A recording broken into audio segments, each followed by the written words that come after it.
ịmakwa na ụfọdụ ndị nna ada ewede efe ha na ụmụ ha ịnọ kpakarịta nkata.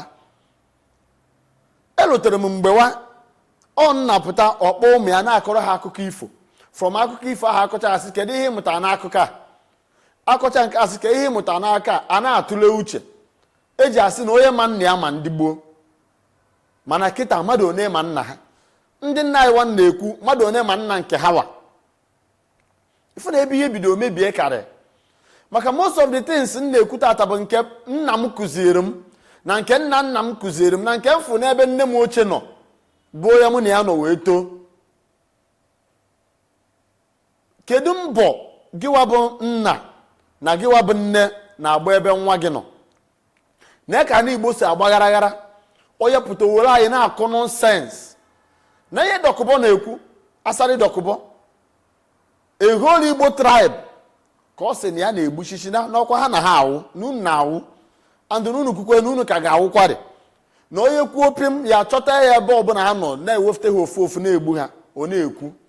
Ọ bụrụ ya bụ ihe ndị ọzọ na-ekwu, ọ bụrụ ya bụ nke Rufai na-ekwu, ọ bụrụ ya bụ ihe ndị mmadụ onye pụta okwuo.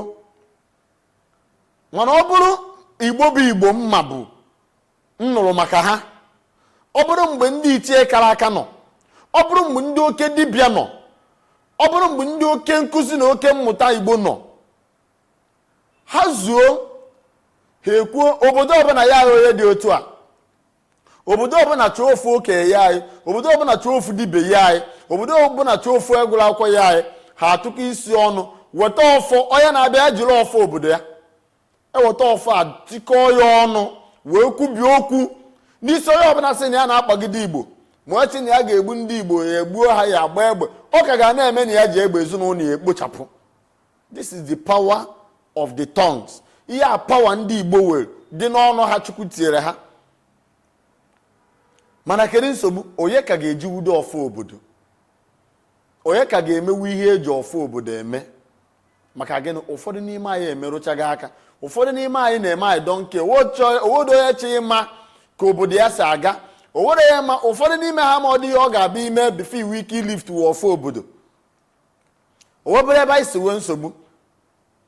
Ndị ọha na eze ndị Igbo, ọ bụ na unu ga-ebido kọwawa negodo na even education system anyị Igbo ewe ozi ọ ịchọ ime Igbo ịchọkwa arapụ. Onye ọbụla na-agbara Igbo ọsọ ife obere nwa ọ sị gị no, I don't know how to speak Igbo. Abịa na meeting ụmụnna a na-eme na obodo ewere oyibo na-agụ minis meeting ụmụnna. So shameful. Abịa na Igbo conference ọ bụrụ oyibo ka eji agụ, eji akpa nkata ebe ahụ. Abịakwute na ọha eze ndị Igbo were oyibo. Imagine ebe ka a na-akụ ụdị aka a. Onye isi ndị ọha eze ndị Igbo chi ime ndị Igbo adreesị o were oyibo ma ọ bụ na a chọrọ ikpe ekpere ma na a na-agụ minis maka gịnị? Ihe ndị a ka a sị ka anyị nebela anya. Ndị ichie na ndị isi obodo na ndị na-achị obodo na ndị Igbo ji eme ọnụ, ọkacha ọha na eze ndị Igbo na Igbo leaders anyị niile. Ihe a bụ oge unu ga-ekuni maka na ọ na-aka unu ka ihe a niile si emebi. I will keep on saying it. N'aka unu ka ihe a niile si emebi. Mgbe ọbụla unu kuni dozie ya, ekwubi okwu n'isi ya sarị dọkụbọ okwu nkịtị were na-eji ije egbu ya maka ejighị ịkwafe ọbara mara Igbo. Okwu nkịtị a ga-ekwubi n'isi o wee problem maka na gịnị? Eji eri ọfọ jideri ya ogu. Ọ bụ nwa afọ Igbo, ọ hụrụ mmiri Igbo, o riri ndị Igbo. Okwu nkịtị ọ na-azụ ụkwụ n'ala Igbo. Okwu nkịtị a ga-ekwu a na-atụgharị bịa o wee problem. Mana gịnị? Mmadụ one ka makwa na ike owe, mmadụ one ma wọt ya.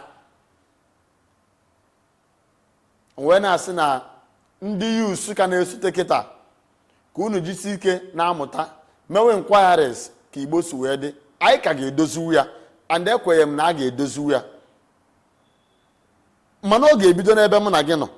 I decide ya sị fault amanshimụwa n'aka, onye nke ọzọ asị fault amanshimụwa n'aka, onye nke ọzọ asị na adị m sure na m ga-eweta dije to the table, onye nke asị adị m sure na ewere ihe mụwa ga-eweta, adị m sure na ewe nke mụwa ga-eweta, adị m sure na ewe nke mụwa ga-eweta. Efu na anyị ga-edozi be anyị, restore the dignity of the Igbos.